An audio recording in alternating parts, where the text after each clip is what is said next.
नमस्कार मित्रों, मैं हूं उदय सिंह शेखावत और एक बार फिर स्वागत है आपका मानव मस्तिष्क और तंत्रिका तंत्र के इस दूसरे भाग में। दोस्तों, एक बड़ी दिलचस्प बात है कि हमारा मस्तिष्क एक प्रकार की थॉट मेकिंग डिवाइस है, अर्थात विचारों को पैदा करने वाला एक उपकरण है।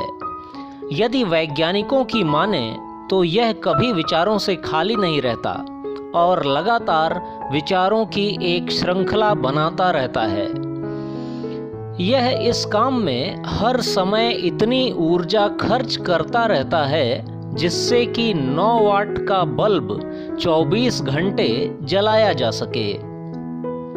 अब आप सोच रहे होंगे कि इतनी ऊर्जा आती कहां से है, तो इसका उत्तर भी सुन लीजिए कि इतनी एनर्जी इसे तंत्रिका कोशिकाओं अर्थात नर्व सेल या न्यूरॉन्स से प्राप्त होती है। न्यूरॉन को मस्तिष्क की इकाई कहा जाता है और यह शरीर की सबसे लंबी कोशिका होती है, जिसकी लंबाई 1 से 1.5 मीटर तक होती है। इनका संपर्क हमारी मेरुरज्जु या स्पाइनल कॉर्ड के माध्यम से शरीर के प्रत्येक अंग से होता है। हमारे ब्रेन में लगभग 10 अरब न्यूरॉन्स पाई जाती हैं, जो लगभग 18 वर्ष की उम्र तक तो बनती और नष्ट होती रहती हैं, परंतु इसके बाद सारी उम्र प्रतिदिन 1000 न्यूरॉन्स नष्ट होती रहती हैं। तो आइए इनके विषय में विस्तार से समझते हैं। तंत्रिका कोशिका या न्यूरॉन देखने में बिल्कुल एक परी की छड़ी की तरह दिखती है, जिसमें सबसे ऊपर बना तारेनुमा भाग कोशिका काय या साइटॉन कहलाता है। इस तारेनुमा भाग की नोक को डेंड्रॉन या वृक्षाभ कहते हैं और इन नोकों से निकलने वाले धागे नुमा प्रवर्ध डेंड्राइट्स या वृक्षाभिकाएं कहलाती हैं। इस कोशिका काय के अंदर कोशिका द्रव्य भरा होता है और इसमें एक केंद्रक पाया जाता है। इसके कोशिका द्रव्य में निसिल्स कण पाए जाते हैं, जिन्हें इंग्लिश में निसिल्स ग्रेनुअल्स कहते हैं। कोशिका काय का दूसरा नाम धूसर द्रव्य या ग्रे मैटर भी होता है। यही तारेनुमा भाग एक पतली सी छड़ी या बेलनाकार डंडी के रूप में आगे की तरफ बढ़ती चली जाती है, जिसे एक्सॉन या श्वेत द्रव्य अथवा वाइट मैटर भी कहते हैं। जैसा कि आप इस चित्र में देख पा रहे होंगे कि एक्सॉन के चारों ओर एक परत पाई जाती है जिसे माइलिन शीथ कहते हैं और माइलिन शीथ के भी चारों ओर एक और परत होती है जिसे न्यूरीलेमा नामक झिल्ली कहा जाता है और इंग्लिश में इसे न्यूरीलेमा मेम्ब्रेन कहते हैं, जो श्वान कोशिकाओं से मिलकर बनी होती है। माइलिन शीथ और न्यूरीलेमा मेम्ब्रेन ये दोनों ही परतें जहां बीच बीच में खंडित होती हैं, उस भाग को नोड ऑफ रेनवियर कहा जाता है, अर्थात इसे रेनवियर का नोड कहते हैं। तंत्रिका कोशिका में एक्सॉन नीचे से कई शाखाओं में बट जाता है। इन शाखाओं पर छोटी छोटी बटन के आकार की घुंडियां पाई जाती हैं, जिन्हें साइनेप्टिक नोड्स कहते हैं। इन साइनेप्टिक नोड्स के माध्यम से ही एक तंत्रिका कोशिका दूसरी तंत्रिका कोशिका से जुड़ी रह पाती है। ये आपस में कुछ इस प्रकार से जुड़ती हैं।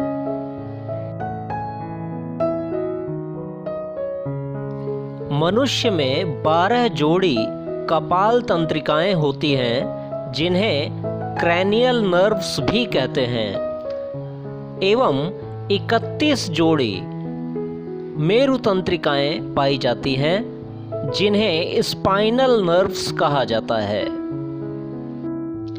यदि कपाल तंत्रिकाओं अर्थात क्रेनियल नर्व्स की बात करें तो 10वीं जोड़ी की तंत्रिका कोशिका, जिसे वेगस नाम से जाना जाता है, यह शरीर की सबसे लंबी तंत्रिका कोशिका होती है। जबकि 6वीं जोड़ी की तंत्रिका कोशिका, जिसे एब्डुसेंस कहते हैं, यह शरीर की सबसे छोटी तंत्रिका कोशिका है और इसे प्रेरक तंत्रिका कोशिका के रूप में जाना जाता है। फेशियल नर्व की बात करें तो ये तंत्रिका कोशिका हमारे चेहरे की भाव भंगिमाओं को नियंत्रित करती है। वेगस तंत्रिका कोशिका हमारे पेट के सभी अंगों से सूचनाओं को मस्तिष्क तक और मस्तिष्क से आदेशों को इन अंगों तक पहुंचाती है।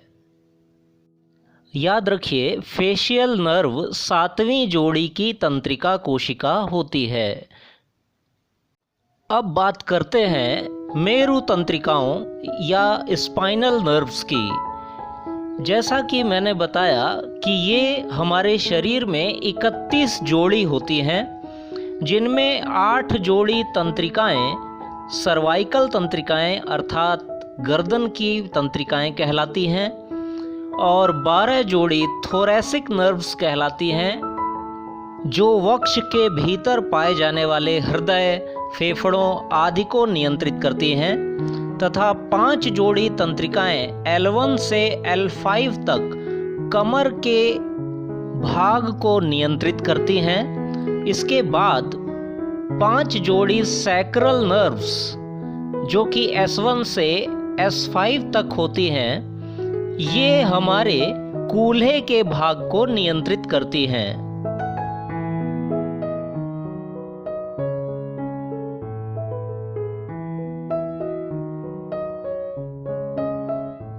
यहाँ ध्यान देने वाली बात यह है कि कपाल तंत्रिकाएं 3 प्रकार की होती हैं। एक, संवेदी तंत्रिकाएं अर्थात सेंसरी न्यूरॉन्स, जो अंगों से संवेदनाओं को मस्तिष्क तक पहुंचाती हैं। दूसरी, प्रेरक तंत्रिकाएं अर्थात मोटर न्यूरॉन्स, ये मस्तिष्क से सूचनाओं या आदेशों को अंगों तक ले जाती हैं। तीसरी, मिश्रित तंत्रिकाएं होती हैं अर्थात संवेदी और प्रेरक दोनों प्रकार के गुण रखती हैं। संवेदी तंत्रिकाएं पहली, दूसरी और 8वीं जोड़ी की तंत्रिकाएं हैं, जबकि प्रेरक तंत्रिकाएं तीसरी, चौथी, 6वीं, 11वीं और 12वीं जोड़ी की तंत्रिकाएं होती हैं। जबकि मिश्रित तंत्रिकाओं की बात करें तो ये 5वीं, 7वीं, 9वीं और 10वीं जोड़ी की तंत्रिकाएं होती हैं। सभी मेरु तंत्रिकाएं अर्थात स्पाइनल नर्व्स मिश्रित तंत्रिकाएं ही होती हैं। इन सभी तंत्रिकाओं अर्थात न्यूरॉन्स के बीच सूचनाएं इलेक्ट्रिक सिग्नल्स के रूप में दौड़ती हैं। इन इलेक्ट्रिक सिग्नल्स को एक स्थान से दूसरे स्थान तक ले जाने में सोडियम आयन और पोटेशियम आयन सहायक होते हैं। सोडियम और पोटेशियम आयन दोनों मिलकर सोडियम पोटेशियम पंप का निर्माण करते हैं। कैल्शियम आयन भी इसमें कुछ हद तक सहायता प्रदान करता है। इस चित्र को ध्यानपूर्वक देखिए। इसमें आप बीच में एक खड़ी रेखा देख पा रहे होंगे, जो तंत्रिका कोशिका को 2 भागों में बांट रही है। इस रेखा के ऊपर का भाग अर्थात कोशिका काय या साइटोन CNS की तरह कार्य करता है। CNS का तात्पर्य सेंट्रल नर्वस सिस्टम होता है। और इस रेखा के दूसरी ओर का भाग PNS की तरह कार्य करता है, जिसका तात्पर्य पेरिफेरल नर्वस सिस्टम होता है। पेरिफेरल नर्वस सिस्टम के अंतर्गत दो प्रकार के तंत्र आते हैं, एक सिंपैथेटिक और दूसरा एसिम्पैथेटिक, अर्थात अनुकंपी तंत्र और दूसरा परानुकंपी तंत्र। अनुकंपी तंत्र यदि आंख की पुतली को फैलाता है तो परानुकंपी तंत्र पुतली को सिकोड़ने का कार्य करता है। जहां अनुकंपी तंत्र हृदय की धड़कन को बढ़ाता है, वहीं परानुकंपी तंत्र हृदय की धड़कन को कम करता है। अनुकंपी तंत्र श्वास नली को फैलाने का कार्य करता है, जबकि परानुकंपी तंत्र श्वास नली को सिकोड़ता है। परंतु मुख में लार निकलने के संबंध में उल्टा होता है। जहां अनुकंपी तंत्र लार ग्रंथियों से लार के निकलने को रोकता है, वहीं परानुकंपी तंत्र लार के निकलने को बढ़ाता है या उत्तेजित करता है। अनुकंपी तंत्र अश्रु ग्रंथियों को आंसू के स्रावण करने की क्रिया को बढ़ाता है, जबकि परानुकंपी तंत्र कम करता है। जहां अनुकंपी तंत्र रोंगटे खड़े करता है, वहीं परानुकंपी तंत्र रोमों को पुनः अपने प्रारंभिक स्थिति में ले आता है।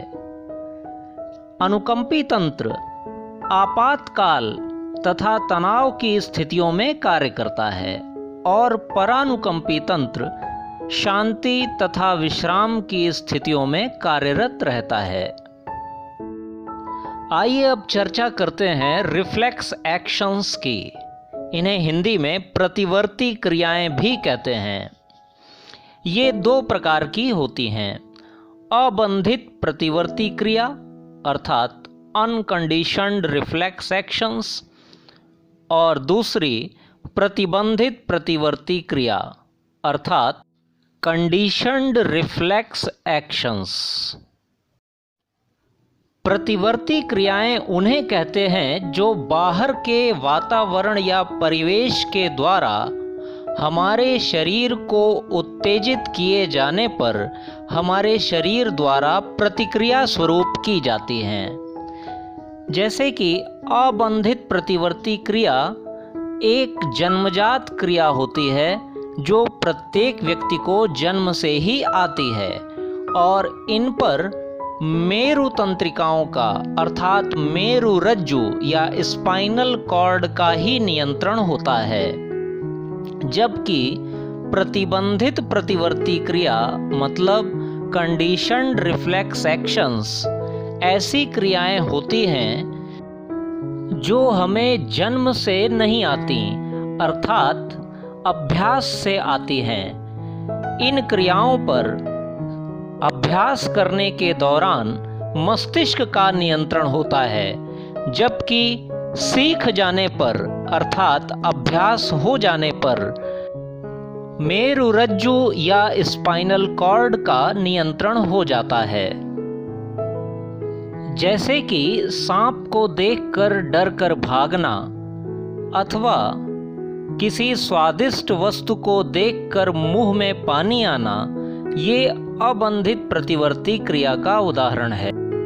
जबकि यदि कोई व्यक्ति साइकिल चलाना सीखता है तो ये धीरे धीरे अभ्यास करने पर आता है, अतः यह प्रतिबंधित प्रतिवर्ती क्रिया का उदाहरण है। अबंधित प्रतिवर्ती क्रियाओं में छींकना, खांसना, जम्हाई लेना, हंसना, रोना, डरना, मुंह में पानी आना आदि क्रियाएं आती हैं, जबकि प्रतिबंधित प्रतिवर्ती क्रियाओं में लिखना, पढ़ना, चलना, बोलना, साइकिल चलाना, नृत्य करना आदि आता है। तंत्रिका कोशिकाओं अर्थात न्यूरॉन्स के द्वारा कुछ विशेष प्रकार के न्यूरोट्रांसमीटर्स का स्रावण किया जाता है। ये न्यूरोट्रांसमीटर्स विभिन्न प्रकार की मानसिक क्रियाओं में सहायता प्रदान करते हैं, जिनमें दो विशेष न्यूरोट्रांसमीटर इस प्रकार हैं। एक है एसिटिल कोलाइन नामक न्यूरोट्रांसमीटर। यदि इस न्यूरोट्रांसमीटर की कमी हो जाती है तो व्यक्ति बातों को बार बार दोहराने लगता है और उसे भूलने की बीमारी हो जाती है। इसे शॉर्ट टर्म मेमोरी लॉस के रूप में भी जाना जाता है। आपको आमिर खान की फिल्म गजनी तो याद ही होगी। उसमें आमिर खान जिस बीमारी से ग्रसित थे उसे शॉर्ट टर्म मेमोरी लॉस के रूप में दर्शाया गया था। इसे अल्जाइमर डिजीज भी कहा जाता है। दूसरा न्यूरोट्रांसमीटर है डोपामाइन न्यूरोट्रांसमीटर। इस डोपामाइन न्यूरोट्रांसमीटर की कमी हो जाने पर पार्किंसन नामक रोग हो जाता है। इसके शिकार हमारे वैज्ञानिक जगत के पितामह कहे जाने वाले स्टीफन हॉकिंस थे। ये पार्किंसन रोग से ही ग्रसित थे, जिसमें पूरा शरीर काम करना बंद कर देता है, केवल मस्तिष्क ही कार्य करता रहता है और मानसिक रूप से तो वे पूरी तरह सक्षम थे।